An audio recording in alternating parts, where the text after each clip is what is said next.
like really sticks to me. David Scott YMCA, right? The what? Yeah. Yes. So just let them know. And you can see the messages, Brianna. So you can see the messages on that. Yeah, we can see the messages. So if anyone has something cool to say, just you don't have a mic, but just yell to us, and we'll relay the message. So anyway, thank y'all for tuning in. This is Socially Irresponsible, the podcast. We are, I guess, potting live at, where we at, Kay? We are the Black History Month Vendor Expo at 1213 Iowa Street. In March. David Scott, what? In March, though, right? It was a weather delay, right? But Black History Month was last month. Every month. Yeah. So just like Black History Month, just like Black 4th, I guess we late. So we're going to celebrate Black History Month in March. But yeah, we're at 1213 Iowa Street, David Scott Family YMCA. We rebranding Black History Month. You drive off the Broncos, you'll see us out here. Yeah. So we're by the basketball court if you want to come out. But just don't come out and support Socially Irresponsible, the podcast. You want to come out and support all the vendors. We have barbecue. We have, what else? We have some snacks. Everything. We have Trap House Accessories, Mary Kay, Bye Belly. I guess that's for people that don't want their belly anymore. We have a garden over here. What? Gardopia. So we went to an event. That's the place we went to that event at. I didn't make it. You didn't make it, but it's a garden and it's on New Braunfels, right? It's on New Braunfels, right there before you to the HEB. Have you been there before? I haven't been there, but my students have, and then they actually helped us build our garden. Okay, so we're actually gonna have him on. He's a cool guy. He's super cool. He's really cool, very nice, quiet. He ran sports. I believe it was track in college. He kind of told his story about how he found it or how he got in contact with it. Anyway, it's a very interesting story. They're bringing gardening to the east side, yes, to the inner city. Correct. Teaching how to juice, how to eat healthy, providing a better source of food for the community. Correct. Which, of course, the way you eat is going to improve the quality of life, which is going to improve your mental and just your well-being and your spirit. So exactly. I think that's a very good idea and a very interesting concept, and that's something I want him to talk about, because we eat like shit. Let's be honest, everybody. Yes. I know we do. I can't even tell you how many times I cook a week. Like, does that mean like you cook too much? You don't cook at all? I don't cook enough. So zero? Maybe a month. I couldn't tell you. Maybe 4 or 5 times. Like, I spend a lot of money at restaurants, fast food. And it's crazy because people talk about how costly it is to eat healthy and garden and grow your own stuff. But we do that. And yet we're spending $30-$40 a meal going to a restaurant and not getting that benefit and the nutrients that we need. Are you a good eater? I'm a vegan. That's why she paused and looked at me when I said, we all eat like shit. She said, speak for yourself. She said, yep. She said, yep. I mean, because I have 3 boys at the house, so they're not vegan. Oh, okay. So that's why I said yes. Why are they not vegan, if I may ask? So their dad and I are divorced, and their dad has different views than I do, and I pick my battles. Did that lead to the divorce, if I may ask? No. You still cooking this jackfruit? Eat jackfruit all day. No, we're gonna have your therapy session right now. Just relax, kick your feet up, and we're gonna see. So how was it? How was it? The argument? No, I'm just joking.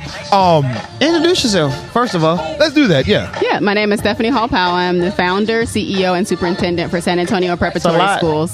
Talk your shit. Yeah. Already. So we got titles. Your daughter goes to that school. That's my baby. She's been there since they started. Yep. Okay. And they started 2020, so a brand new school. Yes. I know some of the teachers there, actually. Tanisha, I don't know if you're the, yeah.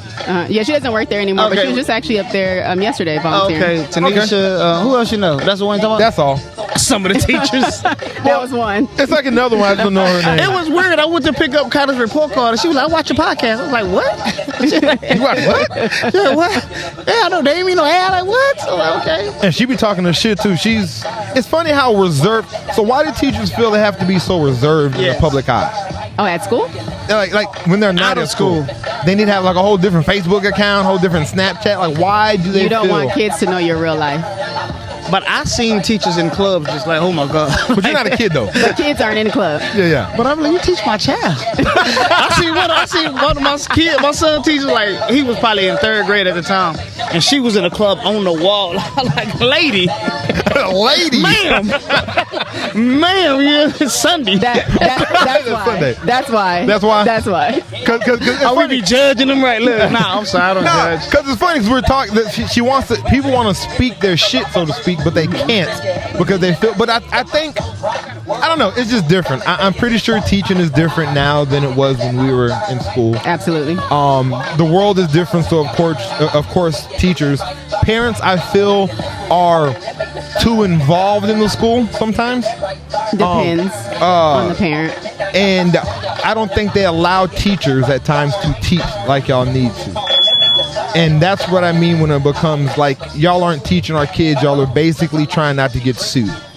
And that is where it becomes a problem, because teaching and raising a child, there's all forms of discipline that is needed. And I think sometimes the parents take that away from y'all, but expect y'all to raise scholars. And it's kind of a situation to where, and I'm a parent, so, you know, I understand what y'all need to raise the kid, because I'm also a parent as well. So how do you feel about that? I'm just going to, while I'm rambling, how do you feel about that whole dynamic? So it's interesting, and I have to figure out how to navigate that space, right? Because can you talk about it openly? I don't want to get you. Okay. No, no, I'm open. We're unapologetic about who we are. And so it's interesting navigating the space, because we have two types of parents, right? So we have the super involved parent, and then we have the non-existent parent. Okay. And both parents have their opinions on how they think school should be run. Some parents come from their own personal experience of like how I grew up, and this is how school was for me. And then some parents have the experience of like, I just think you should do it my way, because that's the way that I like it. I don't like your way.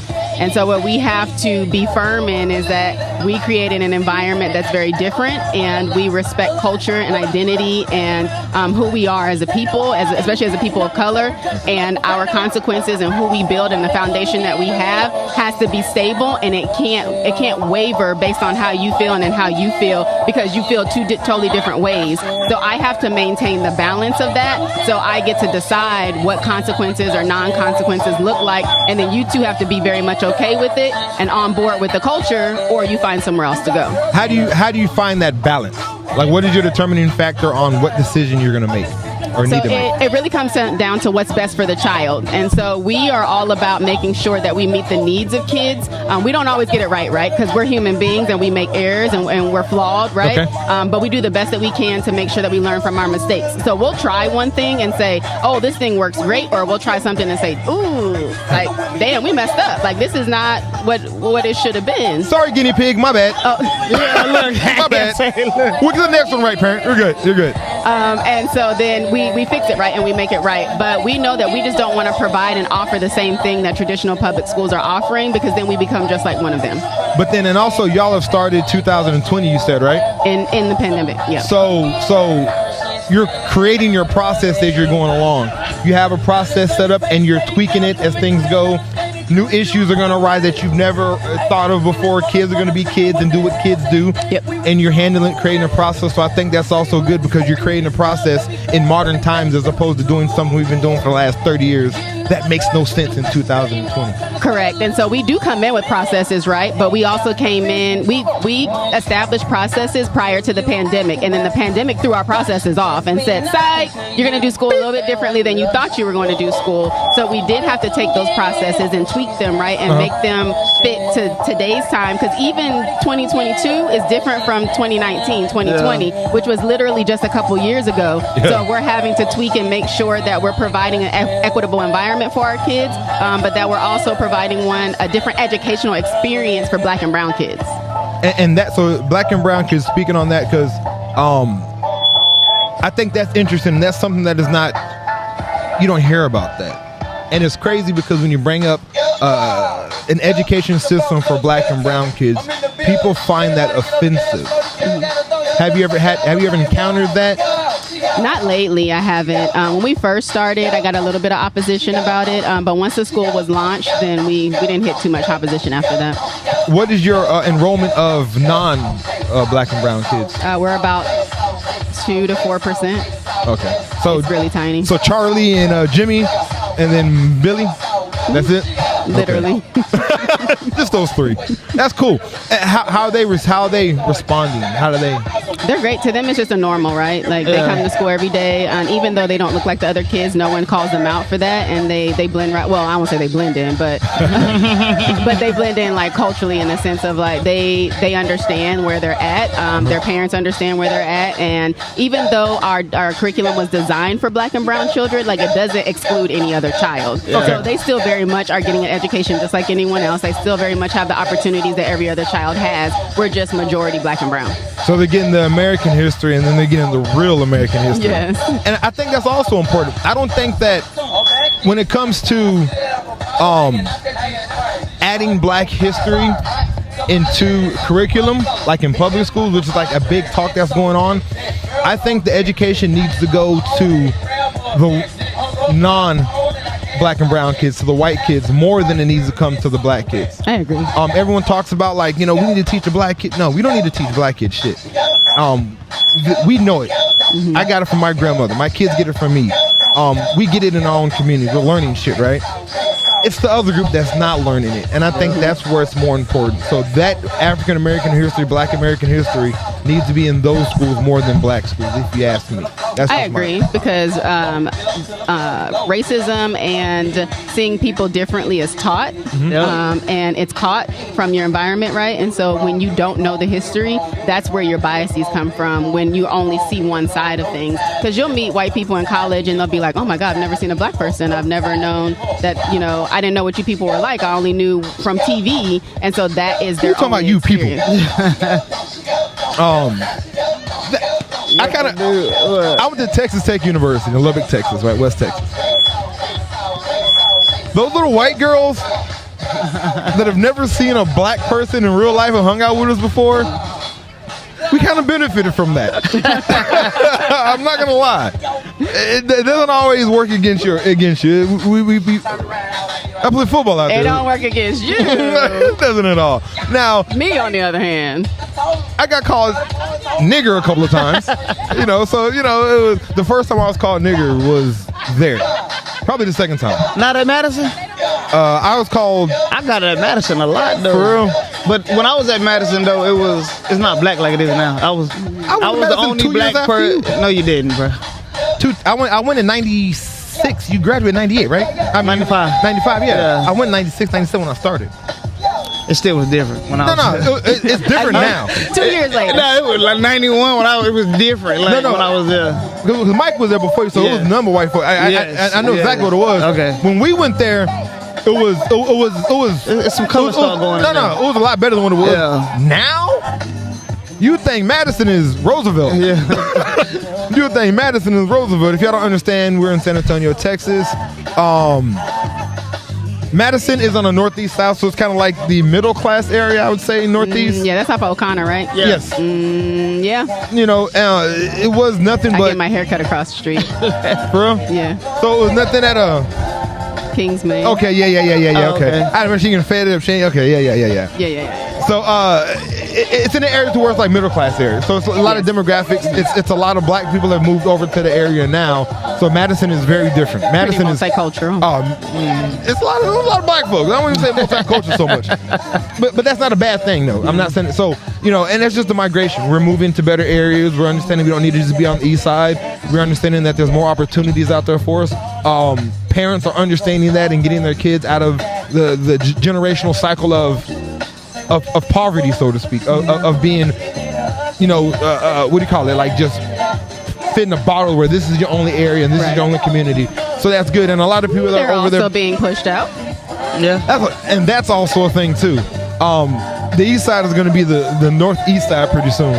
It's going to be a whole different kind of vibe and community. But my mom stays in Delcrest. Her whole street just all white people, man. For real? Like Delcrest used to be all Black. It's just very different now. But it's crazy because now all the Black people and the people that are on the northeast side are moving to Stone Oak and moving to Bandera and just moving Alamo out. Ranch, all of those Alamo Ranch, yeah. Cibolo, Shirts, yeah, they're moving out. So what made you pick that location for the school? for the same reason that we're talking about right now, Okay. is that there's this migration that's happening from the east side that's going a little bit further northeast and further east where we're located. And then we're right in that Sunrise area, Yeah. which is also kind of heavily populated with black and brown people. And so we wanted to make sure that we were in an area where our kids probably didn't have as many opportunities as they could have, but we were still kind of on the cusp of families moving out and into the area. Okay. So we know that we'll be able to grow in that area because people are moving into our space. Okay. And it's good because Sunrise is an area to where they don't have a lot of opportunities in there. I believe. They don't. I believe Sunrise. I went to a commissioner's ball a few years ago, and they just got trash. I believe it was Sunrise or maybe Camelot. No, it was. You talking about that store? No, they just got trash pickup from the city in that area. I believe it was. They were fighting for that. It was either Sunrise, Camelot, one of those areas, and It was Camelot. It was Camelot. It was Camelot. Like they didn't even have, the city wouldn't even pick up trash in Those that neighborhood. townhomes off of Montgomery. I know what you're talking You know about. what I'm talking about? And there was a couple areas in there, and because I guess the crime was so bad in the area, the city wouldn't even pick up trash in the area. So I think it's kind of cool that you moved in that area, because now you don't have to, kids aren't busing to areas because they're not going to be able to bus. Their parents are going to be able to drop them off. So they're in a community where they can actually walk to a better opportunity, and they can be monitored. And then if something does happen, the school can even go and check on the kids. Correct. Not saying that's something I do a lot, but I think that is something we do. And that's cool, like in the movies. Like what was his name? They do a lot. They do a lot. What's his name in the movie? Joe Clark. Joe Clark, yeah, Mr. Clark. Somebody asked me where my bat was. and your megaphone, right? Yeah, my megaphone. Unlock the doors. Unlock the doors. You're pushing that button to get in. Trying to drop something on the doors. It's crazy because in the movie how it was bad to unlock the doors. Now you're not gonna find a high school or elementary, middle school with the door unlocked. Nah, they stay locked now. You're not walking into I'm trying school. to make deliveries in school. Be calling. I'm just trying to deliver bread. Why is this gate locked? Like I'll be mad. I'll come back later with your bread. Like no, we need it now. Unlock the goddamn gate. She gonna be waiting for you at the goddamn front. Yeah, you wanna play the game? So I want to do we'll do the music one later. All right. I want to do because that's gonna be on Instagram. All right. We have this thing called Unpopular opinion. No. That's what the world calls. The world calls it unpopular opinion. We call it irresponsible truths. All right. All right. And it's the same thing as unpopular opinion. We just coined it ourselves. Okay. I have a couple of them. Right. Oh, mine was. I said Love Jones wasn't that good of a movie. So yeah. It was very overrated. To me. Explain that. Really? Yeah. Explain. I just didn't get the hype in it. I wanted to be Darius. I watched it again. I watched Belly again. Belly still trash. I watched Belly like 3 days ago. Like it's still trash. Like it just didn't appeal to me. No, it wasn't. You don't think so? And not at all, man. I think Belly. I think Love Jones was a good movie. So everyone listening, if you can type in an unpopular Brandon's over to hiding from a bee, that bee is not worried about you, bro. Yeah. She's staring at the bee. The bee is way up there. You're good. You're good. Just sit normal. Everyone listening, if you have an unpopular opinion, please type it in and we're going to talk shit about it in a little bit. KK's opinion was trash. It's my opinion. But it's an unpopular opinion. Though. Yeah. That's the point of an unpopular opinion. Belly was a good movie. Decent, right? Yeah. It was good. It wasn't. It was a good movie. It's just a struggle and the turning DMX from what he was to what he is. It doesn't have to be a movie. That's just my opinion. No. Okay. He said, Last Dragon. Oh, that was terrible too. That was You like Last Dragon? Yes. Yes. Catching bullets with teeth and shit. Like, come on, man. Like, It's not supposed to be real. It's a movie. I don't care. It's terrible. Oh man. He's like saying y'all throwing Superman kids. sucks too. A man can't throwing really fly. kids. Aliens? An alien man flying? That's stupid. Throwing kids and spaghetti and shit. Like, come on, man. Love Jones. So the thing I did not like about Love Jones was their lack of communication, which I think was the point of the movie. When she had to go off to be with her, she wanted to figure out the thing, and she didn't communicate how much she really liked him, and he was trying to save face and communicate how he didn't was honest about how much he liked her, which would have probably had her not go over there to check out that dude and finish that and get closure. Yeah. I hated that part because it just shows how bad communication is, but that had to happen so we can see how much communication will fuck up any relationship. And we still have issues with it today. And we still have issues with it big today. time. It's crazy how much communication will solve everything. I'm terrible at it. Open, honest I communication am a terrible I agree. communicator. will solve everything, and yet we still feel like we have to not communicate and lie about stuff. Agree. I lie. I'm not gonna lie. I'm gonna pretend like I'm an honest person. I lie sometimes. But I know better. You know what I mean? And there's no excuse. I just lie. Simple as that. I was gonna have a whole excuse or run down on why I do it, but I don't have any good reason. So first, irresponsible truth. Now some of these are gonna be hard to swallow, guys. And that's what we do at Socially Irresponsible. We talk about very hard issues and things that you're supposed to frown upon. I don't know where to start at. You know what? I'm gonna let you read this page. Read my handwriting. Can you? Where you? There is this page and there is this page. And I guess you can start anywhere. And let me know what you think about it. I probably should. Sure. What did your eyes? You don't have to talk about it. What did your eyes raise up to? Tony Parker doesn't belong on the top 75 list. He doesn't. Well, we'll talk. I'll let Kay explain that. They while killed you me on read Facebook that. when I was like, he don't. Like, look at his stats. He averaged 15 points. You talking about look at his stats? Come on, man. Yeah, What there's a else? lot. I tell everybody, when Tony Parker was playing, he wasn't like a top 5 point guard when he was playing. Exactly. So. There's several point guards I would have picked up before Tony Parker. So is this the list of people who do not belong on the top 75? So those are the people that made it. Oh, okay. And I just wrote it down because I don't think Tony Parker is better than any of those guys. To take any of them off. Maybe Russell Westbrook. Nah. Overall for a career, Russell Westbrook has his highlights. He's done a lot he's done a lot as a point guard for a good span. But as far as the whole career, Tony Parker was consistent. You know sports too? A little bit. Oh, okay. Not too much. She like, this the list? Like, okay. Right, I was like, is this the list? Because I got a couple faves on the list. What do you got? What was that? Steph Curry, Magic Johnson. I think Chris Paul's way better than Tony Parker. Everyone's talking about how Tony Parker's better than Chris Paul. I think Chris Paul's probably one of the top point guards, top 20, of course, all time. My son would probably agree with you. Probably top Talks Chris about Paul. him all the time. Mm-hmm. He's a leader. He'll go to your team and make your team better like a point guard should. Period. So one of the ones that we're talking about is that, say, if you were unpopular opinion, if your wife was having a child and there was a complication and the doctor said that they could only save one of the two, I would save my wife. I would let that child die. Is that unpopular opinion? Yes. Why? I thought most people would take the kid. Most people wife- want the kid. No, you want to know In this why? situation, I knew somebody who his wife made him keep the baby. You Keep know the what I'm saying? And she really passed away. Yeah, most people would be like, Well, let my baby go. Let my baby survive. Is what Because people- as a mother, I do believe that I should die for my child, right? But I think as a husband, you should let the child die and save the wife because you can always make a new child. I always make You a new get a child. wife too, though. You can't replace a person. You get a new Let wife. your wife hear you say that. Yeah, you can get a new wife, but you can't get a new. Unpopular opinion right there. Actually, it's not. Divorce rate is high as shit. Divorce rate is high. It happens. But I would let my child die, and we'll just go back in the lab in 6 months. But I can't replace that person. Correct. I could replace a wife, but that personality, that love, the experience, the history, the life that we've shared to get to the point that we got, I can't replace that. I agree. Sorry, little Johnny. We're gonna do a Johnny 2.0 later. Who'd you let live? Your wife or your child? And also, it kind of depends on the relationship with me and my wife. Like say, If it was really bad, I gotta save the baby. Save the baby. Sorry, babe. Too funny. If I'm the one signing the paper, you better make sure you're good to me the last 6 months. I'm gonna be lying like my. Yeah, I told him take you.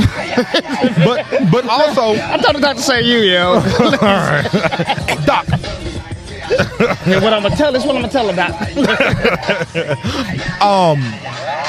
Also, if I was having a child and the child was, I'll hold it up. So if I was having a child and I found out the child was functionally disabled, like severely functionally disabled, I would not want to keep that child. Really? I wouldn't. and I don't mean something like autism or something that they can, you know what I mean? I mean, if it was a really bad situation, I've seen babies born with 2 heads connected to another baby. I've seen, and like, you know, these situations, people letting their babies being born with 3 chromosomes as opposed to the 2. I would not want that baby to survive. Why? I think the reason why people do, because for selfish reasons, right?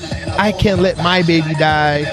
You know, it's wrong if I let them have a chance, and maybe that 2% chance of a normal life, maybe that 2% would be, I think that's actually selfish. You're thinking about how you would feel for killing your own child as opposed to what that child is really going to go through. The pain and the agony that the child may go through, but because you want the child to live, you're going to make that child suffer. You're going to make that child suffer. And because you I still can't make kill your that child suffer though. Huh? I'll make the child suffer. I wouldn't get rid of it. But see how, but it's one of those things, and not just that.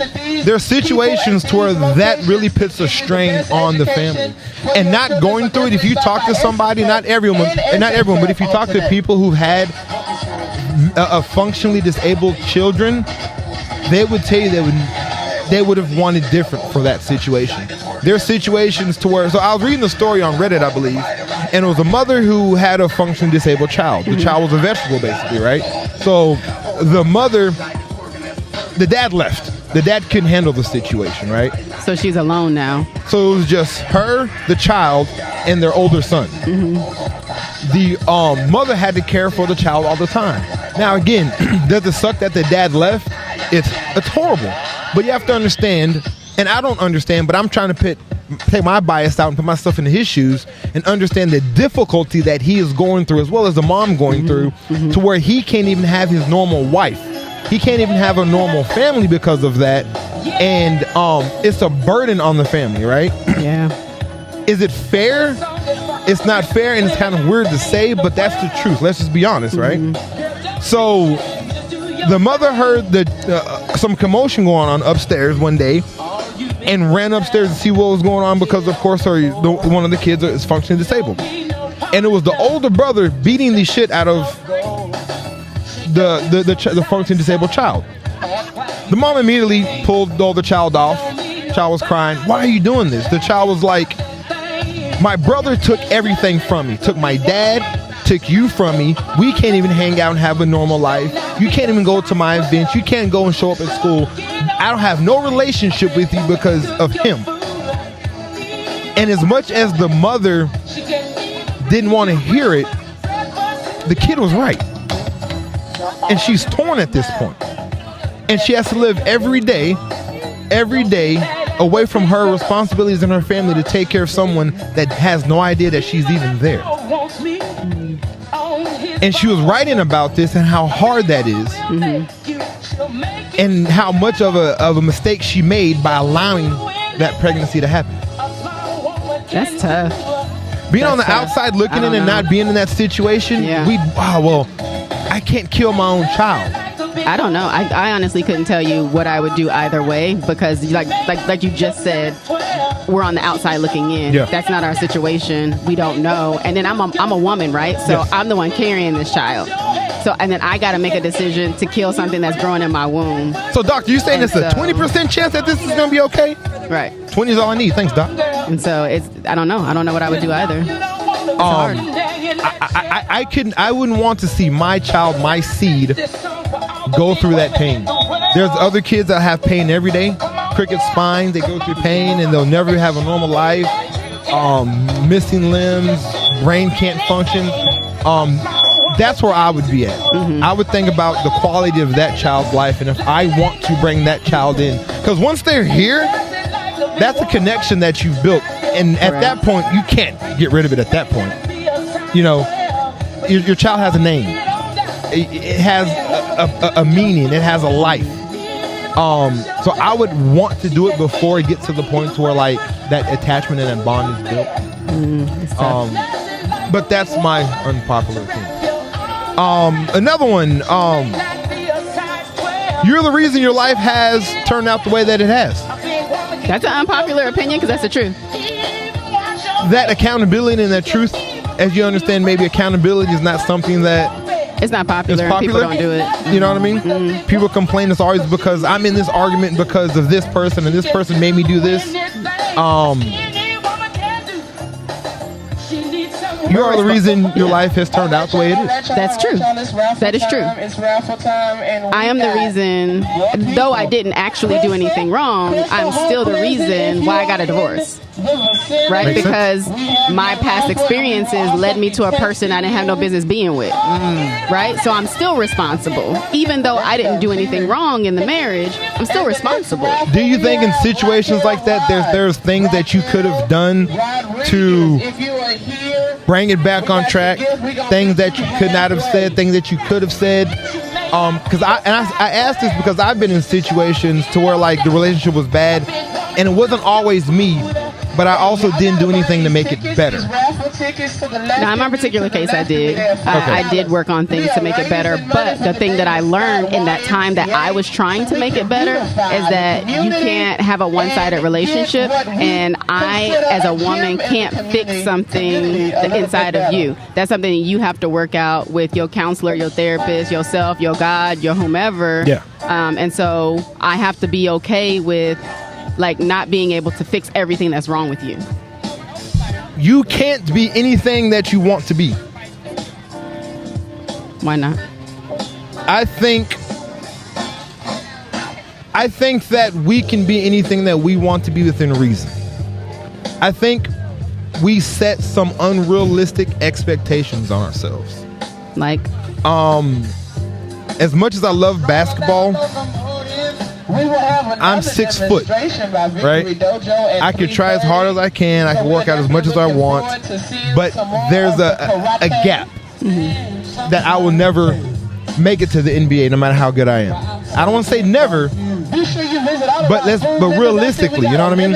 Muggsy Bogues, Spud Webb, those are exceptions to the rule. A lot of people set their lives up.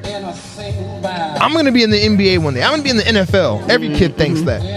yes, they do. And just because you want to be there, your want and your actual ability, your drive, your responsibility, your work ethic, if that doesn't match up, who gives a fuck how much you want something? It takes more than a want.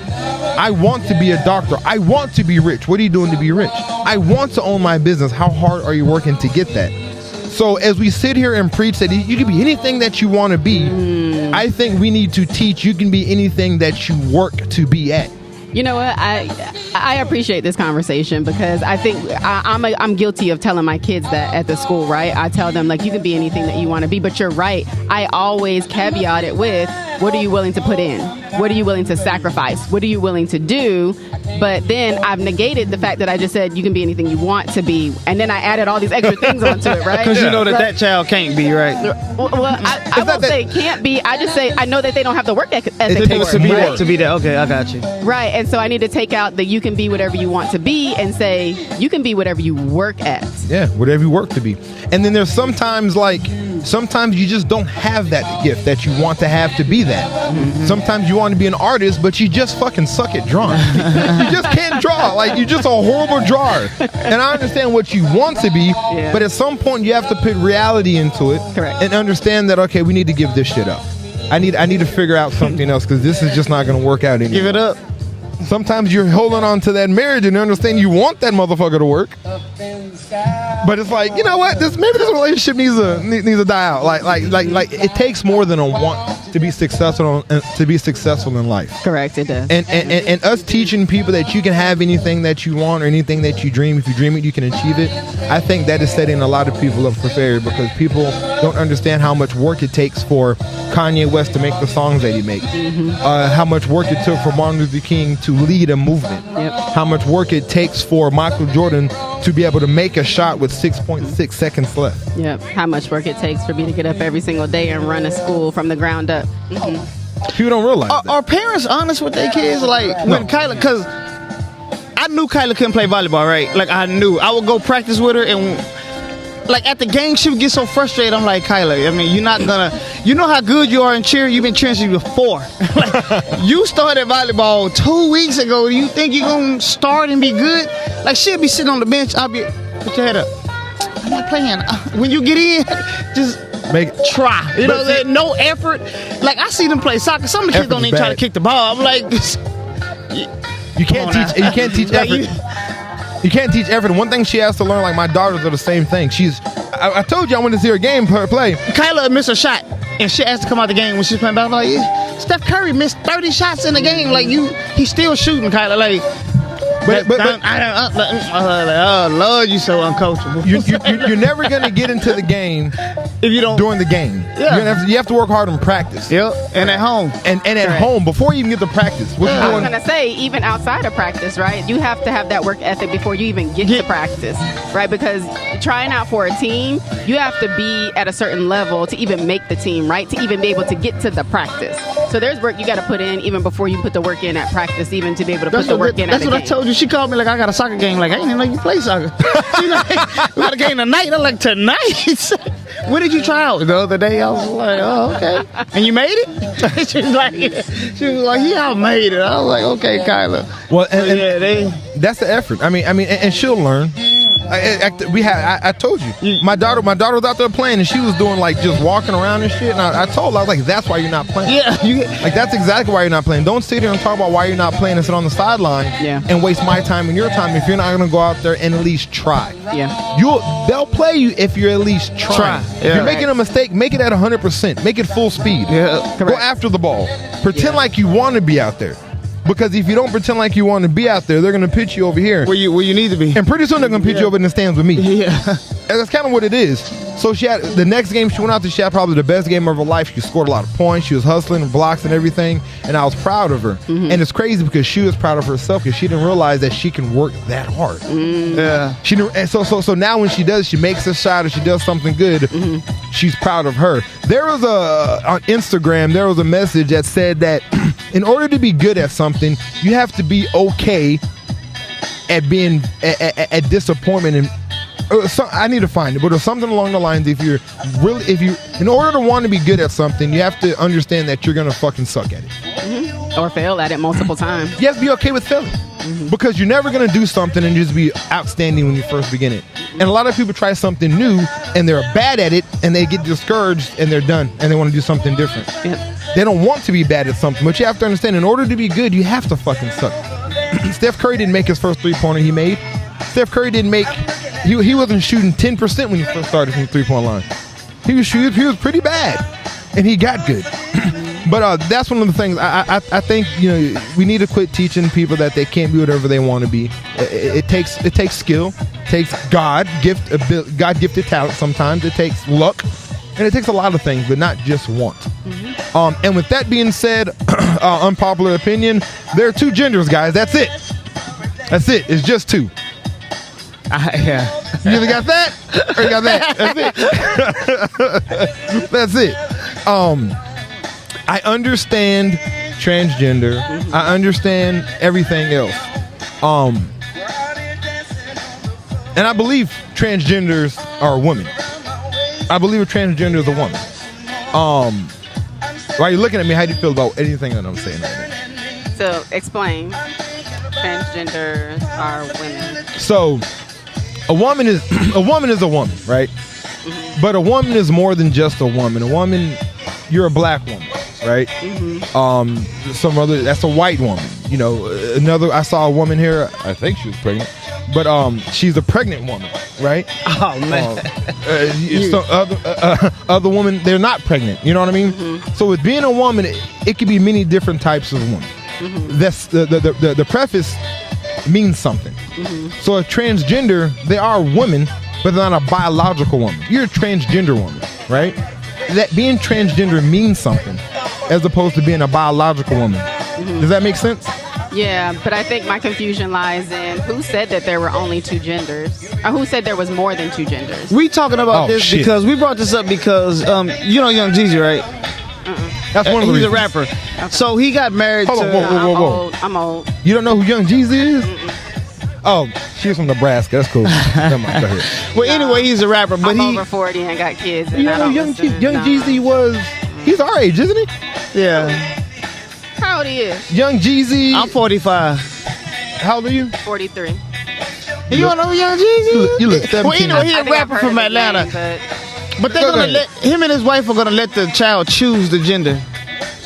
Oh, that's how this conversation came up. but when you choose your 44.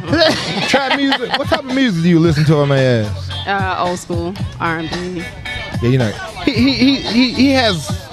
he's popular. He's not really that great. He has like one good album. Anyway, go ahead. I'm sorry. People are gonna hate me for that. Fuck it. No, who says there's more than 2 genders? A lot of people. So there's like 8 genders now. And then how many genders are there, Bree?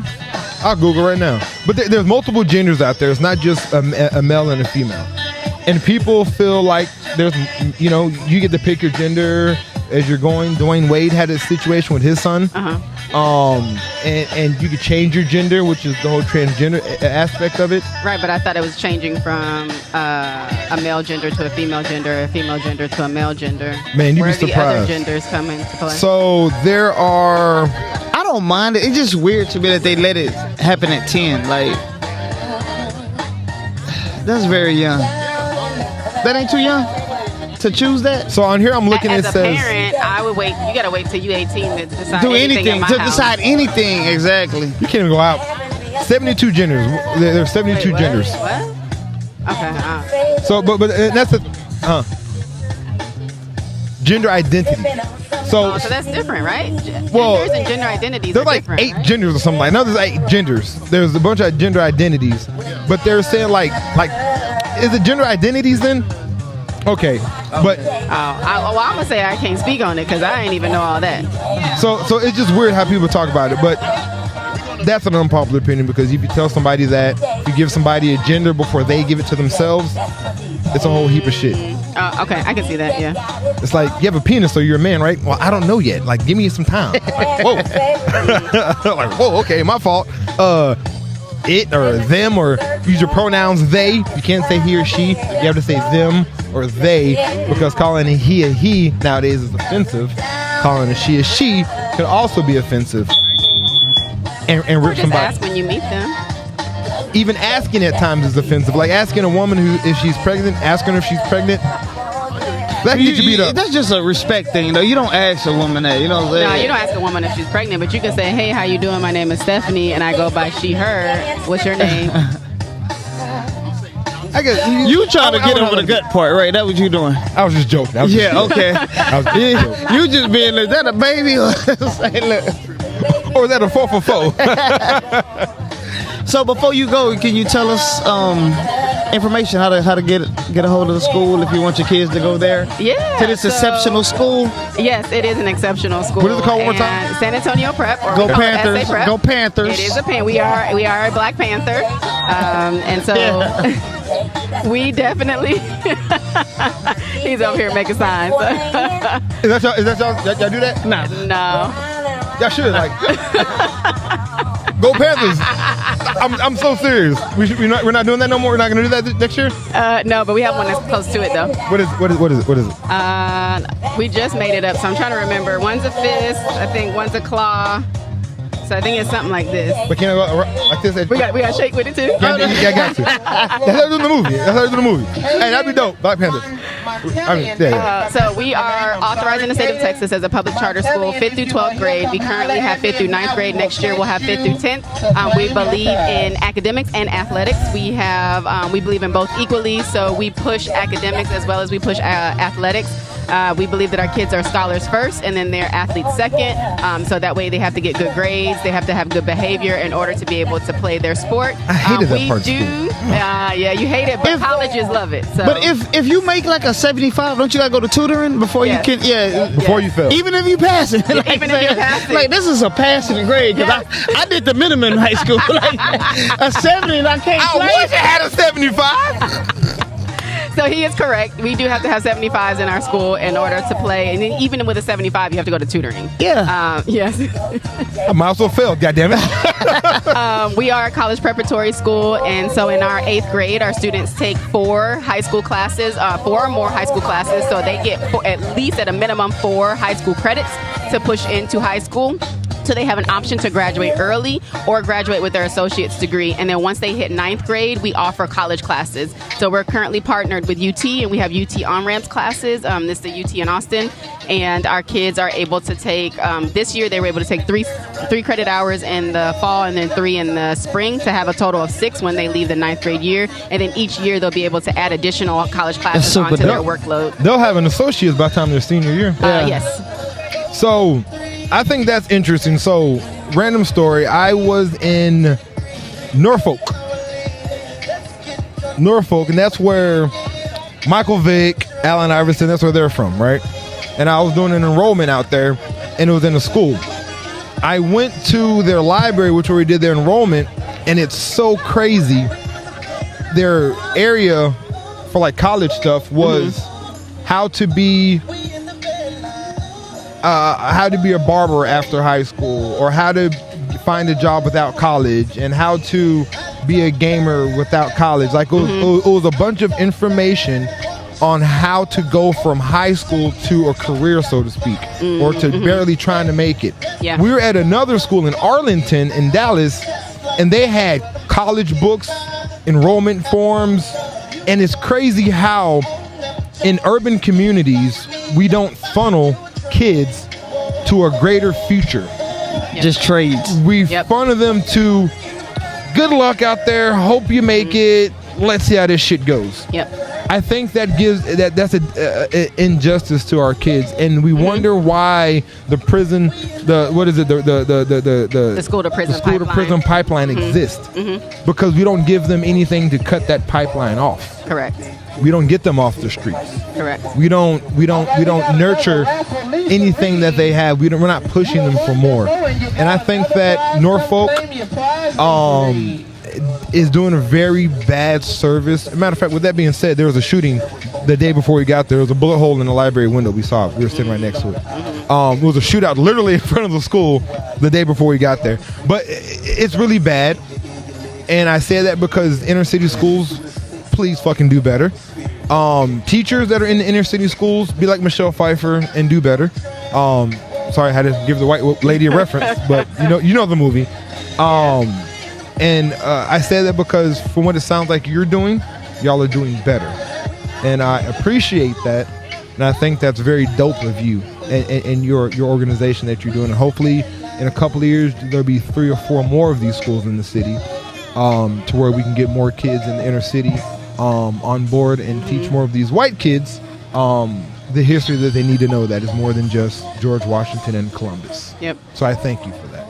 Do y'all do any financial literacy there? Or? We do. Y'all do? So, yeah, I didn't know that. It starts in 8th grade. So our 8th graders take what we call a CTE course, and that CTE course is financial literacy. This semester, last semester, it was computer science, and so this year they're learning about investing, buying versus renting.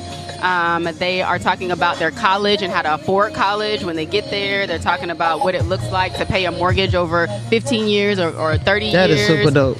How to open a bank account, what you need to open a bank account, like how you keep track of your money, because we don't use checkbooks anymore. So you still have to keep track of what's going in and what's coming out. And so those are some of the things that they're learning right now. My overdraft fee takes care of that for me. Let me know what I can do and what I can't do this week. Right. I have a financial, so anyone that's looking for some really good financial literacy information, I have something for you. In going to banks and getting loans, you can get a loan. It's going to take you 30 years to pay a loan back. If you rob the bank, you're only doing 10 years. Yeah. You got that on my post? Say, you out in 10 years. You out in 10 years if you robbed the bank. You out in 10 years. So, that was a joke, people. Don't rob the bank. I heard the podcast. No, I don't want no part of that. It's only entertainment. Once again, thank you for coming on. I know we're past 45 minutes. We'll put the address and stuff in the comments. Yes, please. Thank you. I got you. Look at the camera real quick. I don't know. We had to learn how to do it from you. We were stupid over here.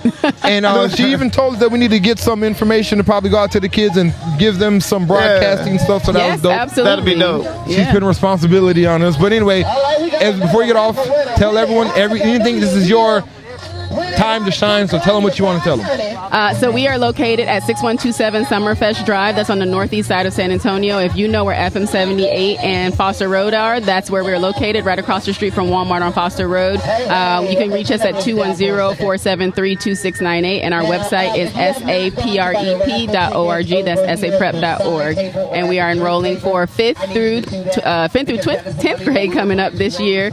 And then our logo, I can't show my shirt, but my logo's on my shirt, and we are the Black Panther. So come check us out. Come take a school tour. Call us, text us, email us. We are all about the Black and brown community, for our culture, for our kids, for their future. Thank you. Thank you again. And what's your name one more time? Stephanie Hall Powell. Stephanie Hall Powell. It's HP. Yeah, the kids call me HP. HP, there you go. HP. Thank you once again. And we're going to reach out to you again because we want to get a panel. Okay. Teachers, kids, and students. Okay. And she said she was down whenever. I really want parents to understand that their students are some of the problem. Have parents realized that? Like after the COVID, when the kids was at home, I had a whole different respect. I was like, you know what?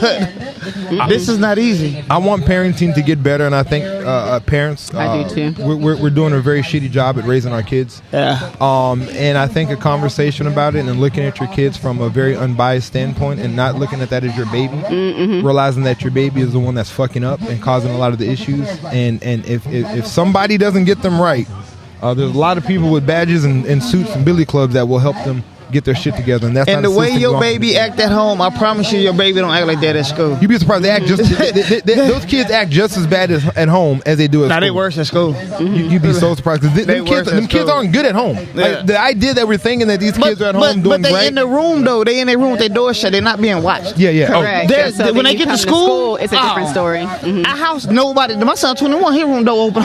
Open your door, homeboy. It's crazy. You pay bills, you can shut your door.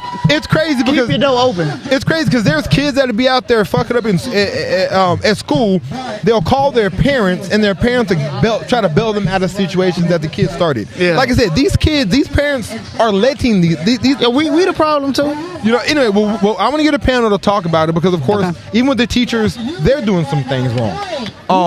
So having that conversation to find that median to where we're all on the same page, and I like what you said earlier, for the sake of the child. Yeah. It's not about what you want. It's not about what you want, parents. It's about what's best for that child. And if we can get our focus on focusing on what's best for that child, then a lot of these issues we go through will not be issues, and this world would definitely be a better place. Yep. And we don't have to worry about items in our home not being there. Right. Yeah, she know. I told her. Yeah. So let's fuck with that. Let's focus on that. And I know this is the 4th time I told you thank you. Yeah. And we'll finally let you leave. I've been trying to get her on for the longest time though, so it all worked out. But this is Socially Responsible Podcast. I am Maverick. I am KK. I am Stephanie. And in the background, we don't have a mic for, but Hey 3 is here, Mrs. Hey. We thank y'all for tuning in. Peace.